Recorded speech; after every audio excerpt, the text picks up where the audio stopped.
আপনার হাতে ব্যথা পেলে সেটা মাথা থেকে পা পর্যন্ত সব জায়গায় ব্যথা অনুভব হয়। আমার নবী বলেন মুসলমান হলো একটা বড়ির মতো, কোন একটা জায়গায় যদি সে আহত হয়, এই আহত হওয়ার ব্যথা গোটা উম্মার ভিতরে আসতে হবে। কিন্তু আজকে দুর্ভাগ্য, আফসোস আমাদের জন্য যে আমরা মুখে ইসলামের কথা বলি, মুখে দ্বীনের কথা বলি, কিন্তু আমাদের ভিতরে সেই দ্বীন চর্চা নাই।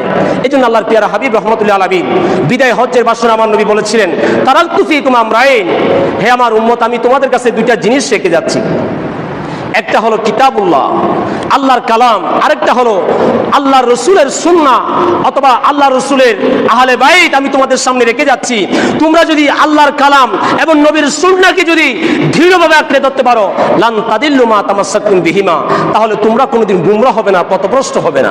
আমরা যদি আমাদের জীবনকে যদি কোরআন সুন্নাহ অনুযায়ী বাস্তবায়ন করতে না পারি, তাহলে আজকে আপনারা দেখতেছেন গোটা পৃথিবীর অবস্থা কেমন। আজকে ইরান ইসরায়েলের বিরুদ্ধে জিহাদে লিপ্ত হয়েছে, আর অন্যান্য মুসলিম রাষ্ট্রগুলা আপন আপন ভোগ বিলাসের মধ্যে ব্যস্ত হয়ে পড়েছে। কোথায় না আমার নবী বললেন যে পৃথিবীর কোন জায়গায় কোনো মুসলমান যদি আহত হয়ে যায়, গোটা বিশ্বের মুসলমান হলো একটা বড়ির মতো। আপনার শরীরের কোনো একটা অর্গানে যখন আপনি ব্যথা পান, আপনার সারা শরীর ব্যথা অনুভব হয়।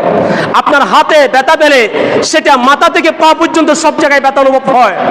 আমার নবী বলেন মুসলমান হলো একটা বড়ির মতো, কোন একটা জায়গায় যদি সে আহত হয়, এই আহত হওয়ার ব্যথা গোটা উম্মার ভিতরে আসতে হবে। কিন্তু আজকে দুর্ভাগ্য, আফসোস আমাদের জন্য যে আমরা মুখে ইসলামের কথা বলি, মুখে দ্বীনের কথা বলি, কিন্তু আমাদের ভিতরে সেই দ্বীন চর্চা নাই। এই জন্য আল্লাহর পিয়ারা হাবিব রহমতুল্লাহ আলামিন বিদায় হজ্জের ভাষণে আমার নবী বলেছিলেন, তারাকতু ফীকুম আমরাইন, হে আমার উম্মত, আমি তোমাদের কাছে দুইটা জিনিস রেখে যাচ্ছি। একটা হলো কিতাবুল্লাহ, আল্লাহর কালাম, আরেকটা হলো আল্লাহর রসুলের সুন্নাহ অথবা আল্লাহর রসুলের আহলে বাইত আমি তোমাদের সামনে রেখে যাচ্ছি। তোমরা যদি আল্লাহর কালাম এবং নবীর সুন্নাহকে যদি দৃঢ়ভাবে আঁকড়ে ধরতে পারো, লান তাদিল্লু মা তামাসসাকতুম বিহিমা, তাহলে তোমরা কোনোদিন গুমরাহ হবে না, পথভ্রষ্ট হবে না।